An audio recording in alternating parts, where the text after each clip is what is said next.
శృతి పర్వముగా ఏ పాటకైనా, ఏ మాటకైనా, ఏ కథకైనా శృతి లయ అది ముఖ్యంగా ఉండాలి. శృతి తల్లి, లయ తండ్రి. ఈ శృతి లయ లేకపోతే తల్లి తండ్రి లేని అనాథమైన బిడ్డలు సంగీతం. అందుకే శృతి తప్పకుండా చక్కగా వినిపిస్తున్నాను అంటూ చెప్పాడు మహనీయుడైనటువంటి పరమేశ్వరమణ్య శాస్త్రి గారి కీర్తనలు. నిన్న టోకన విన్నారు. మహానుభావుడైనటువంటి పాండరాజు గారు శాపగ్రస్తుడై చేరుకున్నారట శతశృంగ పర్వతములు. దేవి అనుభవించక తప్పదు ఎవరైనా చేసిన కర్మ ఫలితాన్ని. ఈ రోజు నేను చేసిన పాపానికి పరిహారం అనుభవించబోతూ ఉన్నాను. సంతానమే ప్రాప్తి లేక ఈ ముని వృత్తి చేత ఇక్కడ గడపవలసినటువంటి పరిస్థితి వచ్చింది. రమణల పలదు పెద్ద పలిలాగున భీతికి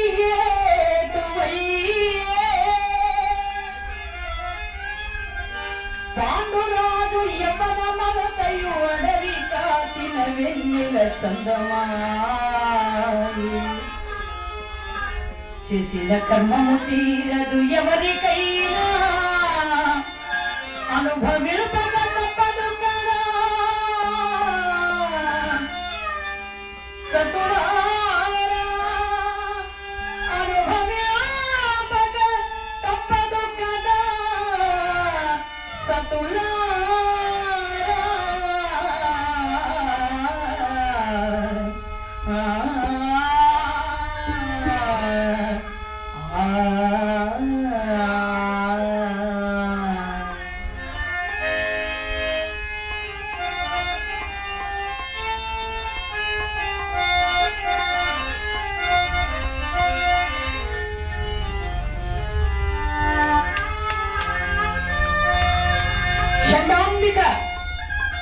ఆ మహాసాధ్య మరణానికి కారకుడయ్యాను కాబట్టే ఈరోజు శాపగ్రస్తుడయ్యాను.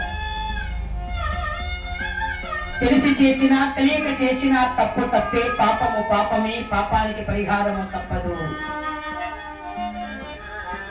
కాబట్టి ఇక జీవితం ఏమున్నది, ఎంత చీకటిగా అయిపోయింది. బతుకుతున్నామంటే బతుకుతున్నాం.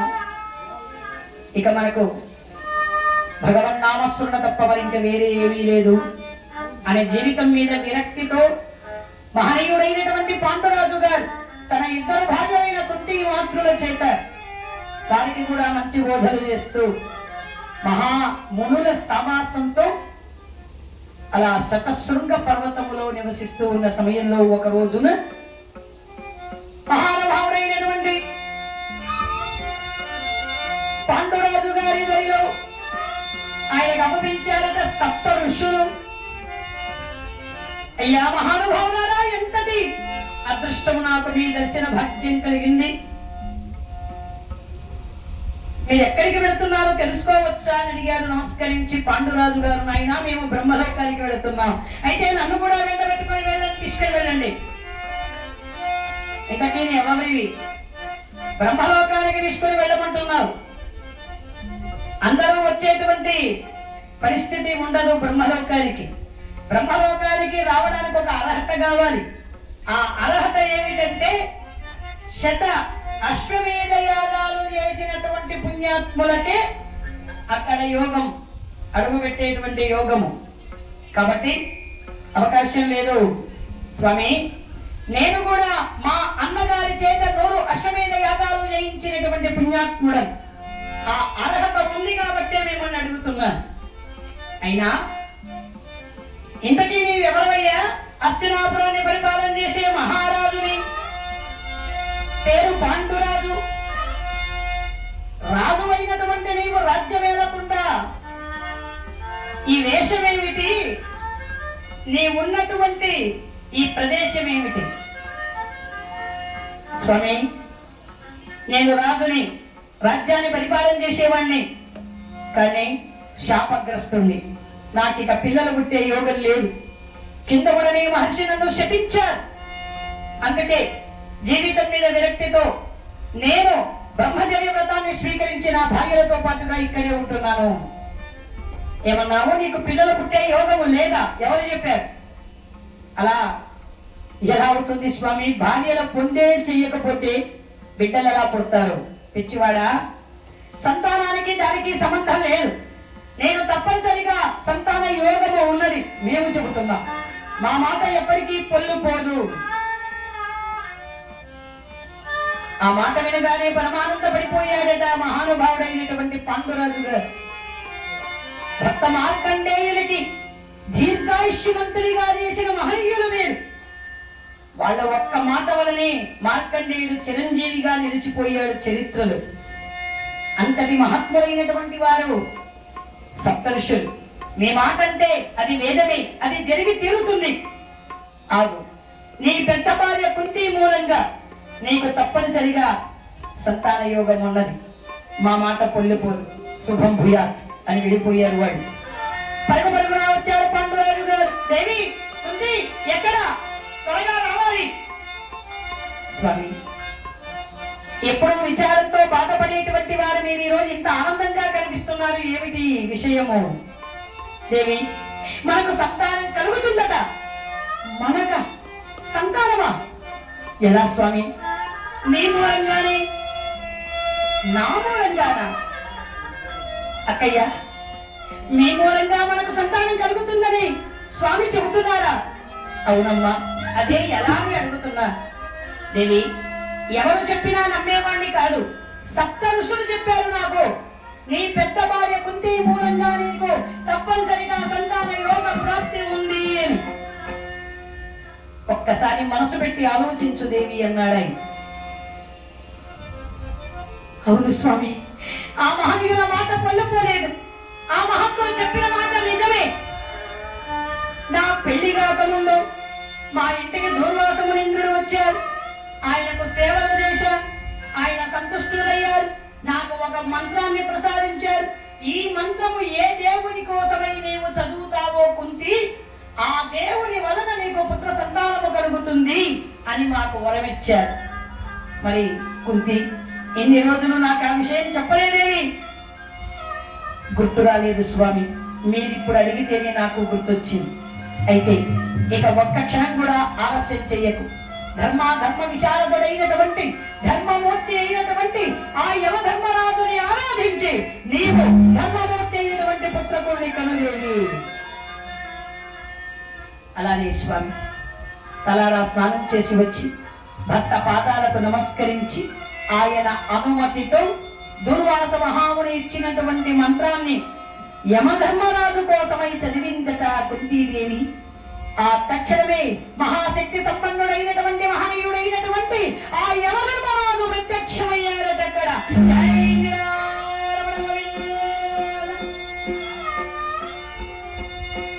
ఆయన ప్రత్యక్షమే అయ్యాడు. ఇంకా బిడ్డలు కూడా ఇవ్వాల. పూజారి ఎంత ఫాస్ట్ గా ఉన్నాడంటే ఆయన 5 టెంకాయలు 6 టెంకాయలు రెడీగా పెట్టుకొని ఉన్నాడు. రామరాజు గారు కుంతీదేవి పుత్రవతి అయింది, గర్భము ధరించింది. ఈ శుభవార్త వెంటనే హస్తినాపురానికి తెలియజేశారు. భీష్ముడు, సత్యవతి దేవి, అంబిక, అంబాలిక, ధృతరాష్ట్రుడు, విదురుడు, పురవాసులు అందరూ కూడా మాట విని చాలా ఆనందపడ్డారు. పోనీలే, నా తమ్ముడు పుత్రవతుడవుతున్నాడు, చాలా సంతోషము అని. కానీ ఆ మాట ఎప్పుడైతే చెవిన పడిందో కడుపు భక్కుమన్నదట గాంధారీదేవికి.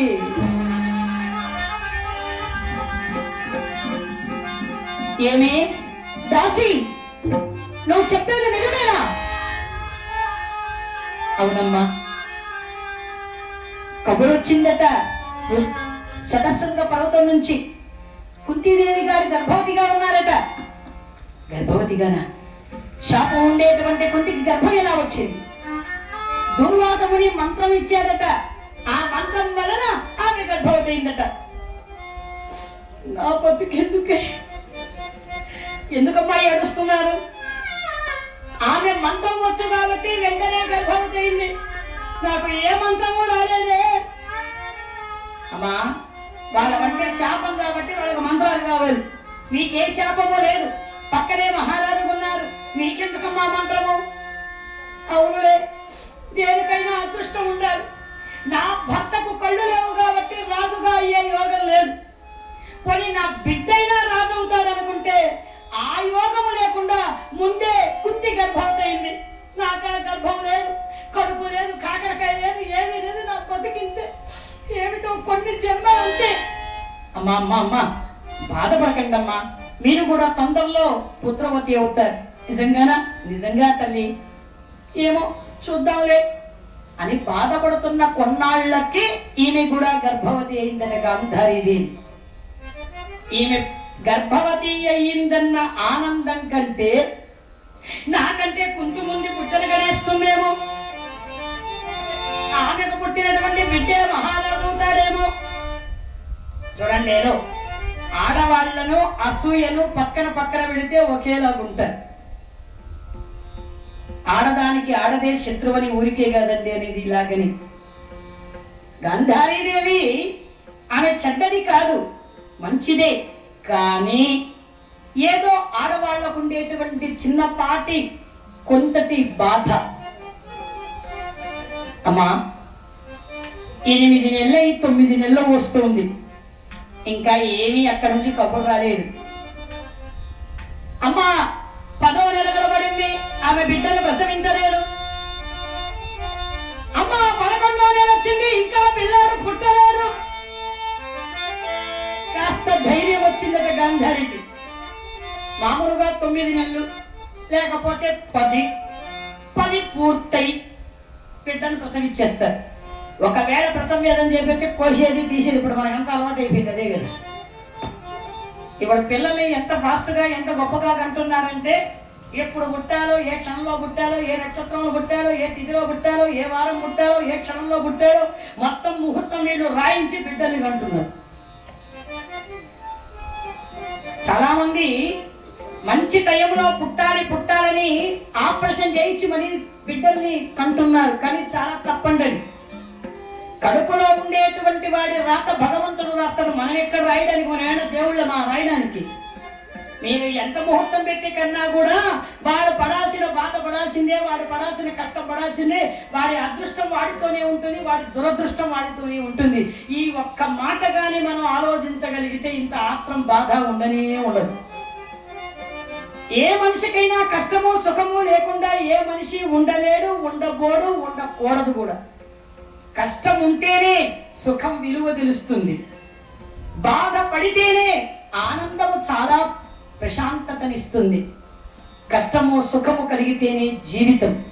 అది లేకుండా ఉన్నప్పుడు జీవితం అంతా కూడా ఏమీ ఉండదు. ఇక్కడ 11వ నెలైనా కూడా కుంతీదేవి కనలేదు. అయితే గర్భమే కాదు, ఆనందపడుతోంది. నా బిడ్డే ముందు పుడతాడు, నా కొడుకే రాజవుతాడని గాంధారీదేవి. ఈ విధంగా 11 మాసాలు పూర్తయి 12వ మాసము కూడా వచ్చి 12వ మాసము కూడా పూర్తి అయినది. 12వ మాసము కూడా పూర్తి అయినటువంటి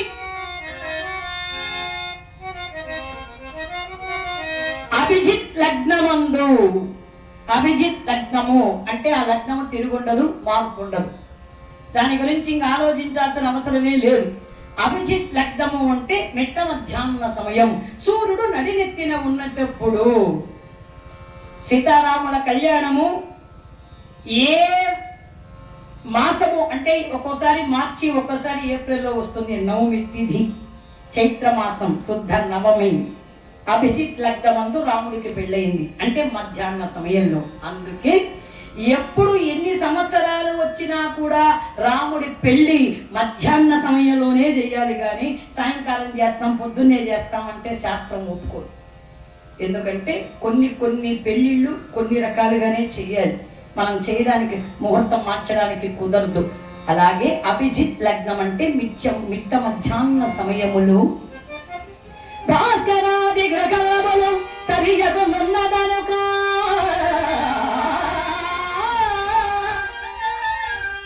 నాభిజితోదయమున కురుకుల విభూషణుని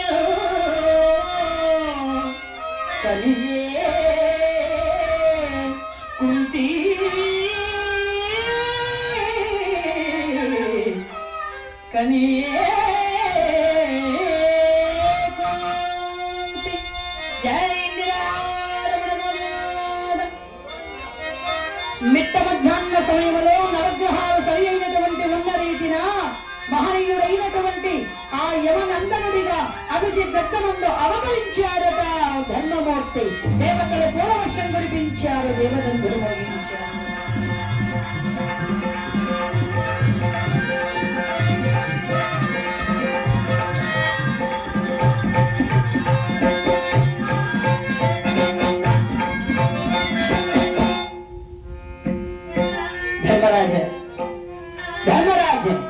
ధర్మరాజా అని ధర్మమే పుట్టిందని ఈతన్ని పొగిడేంత గొప్పవాడవుతాడు పాండురాజా అని ఆకాశవాణి పగిలికి ఆశీర్వదించింది ఆ బిడ్డను. ఆనందంతో పొంగిపోయిన ఆ శుభవార్తను తెలియజేశారట హస్తినాపురానికి. అందరూ సంతోషించారు గాని గాంధారి సంతోషించి ఇక నాకి కడుపెందుకొని కడుపు దెబ్బ దెబ్బ బాదుకుందటలా. ఆ కడుపులోని పిండం 101 ముక్కలుగా మాంసపు ముక్కలుగా పగిలి కింద పడిపోయింది. ఆ సమయంలో అక్కడికి వచ్చిన వ్యాస మునీంద్రుడు కోడలైనటువంటి గాంధారిని మందలించి ఆ మాంసపు ముక్కలను, ఆ పిండాన్ని వృధా చేయకుండా 101 కుండలు తెప్పించి ఒక్కొక్క కుండలో ఒక్కొక్క ముక్కను వేసి దాని నిండుగా నెయ్యి పోసి దానికి గట్టిగా మూత పెట్టి ఒక సేవకుణ్ణి నియమించి ప్రతిరోజు చల్లని నీటితో ఈ కుండలను తడుపుతూ ఉండు అని ఆజ్ఞాపించారు. గాంధారి ఇంతటి అసూయ ఆడదానికి పనికిరాదు, ఇప్పటికైనా జాగ్రత్తగా మసలుకు అని చెప్పి వెళ్ళిపోయాడు. ఆయన ఆ బిడ్డడైనటువంటి ధర్మమూర్తిని చూచి పరవశమందారట వారక్కడ. దేవి, ధర్మ విశారదుడైనటువంటి ధర్మమూర్తి అవతరించినటువంటి ఈ శుభతరుణం చాలా గొప్పది కాబట్టి పరమానందముతో ఈ పరమ పవిత్రమైనటువంటి ఈ పంచమ వేద మహాభారత యజ్ఞంలో మహాభారత కార్యకర్తలు, ధర్మకర్తలు, పెద్దలు, మరి దావల చెరువు మహాభారతం, అలానే వేదగిరి వారిపల్లి, మరి వేదగిరి వారిపల్లి గ్రామస్తులు, ఇంకా పక్కన ఉండేటువంటి మహాభారతకు సంబంధించినటువంటి గ్రామాలందరి తరపున గ్రామ తాంబూలంగా మహాభారత కార్యకర్తలు, ధర్మకర్తలు, పెద్దలు అందరూ కూడా కలిసి దక్షిణ తాంబూల పూర్వకంగా ఈ సమయంలో చదివించారు. 100 రూపాయలు.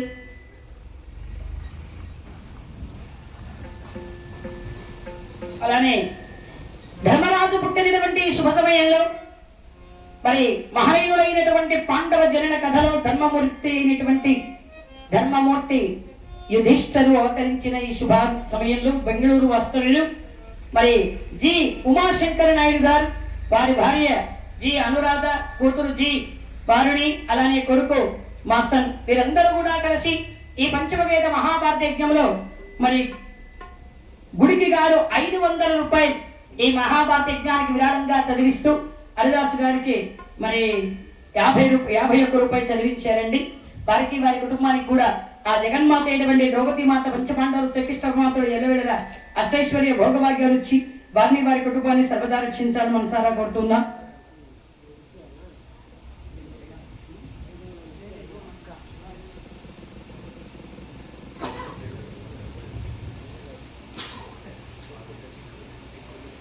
అలానే ఈరోజు పాండవ జననం, అభ్యుదయం, మన కథలో 2 కథ కదా, ఉభయదాతలు కూడా 2.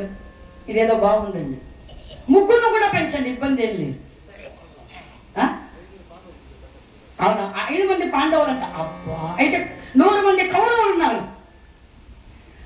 మా అన్నగారు చూడండి ఏమంటున్నారు, ఇద్దరినే కాదమ్మా 5 మంది పాండవులు ఉన్నారు కదా, 5 మంది ఉభయదాతలు కూడా ఒకే రోజు పెట్టచ్చు కదా, బాగుంది, కరెక్ట్ గా ఒక్కొక్కరికి ఒక్కొక్క ఉభయం అంటూ. అలాగా ఈ పంచమ వేద మహాభారత యజ్ఞంలో ఈనాటి కథా కార్యక్రమానికి ఉభయదాతలుగా, పగలు కథకి ఉభయదాతలుగా ఈ సహకారాన్ని అందజేసేటువంటి వారు శ్రీమతి శ్రీ లక్కపల్లి వాణి గారు, కోటేశ్వర నాయుడు గారు, పత్తిపాటి వారిపల్లి వాస్తవ్యులు. అలానే శ్రీమతి శ్రీ మరి పాట్లం మంజుల గారు, విజయ్ కుమార్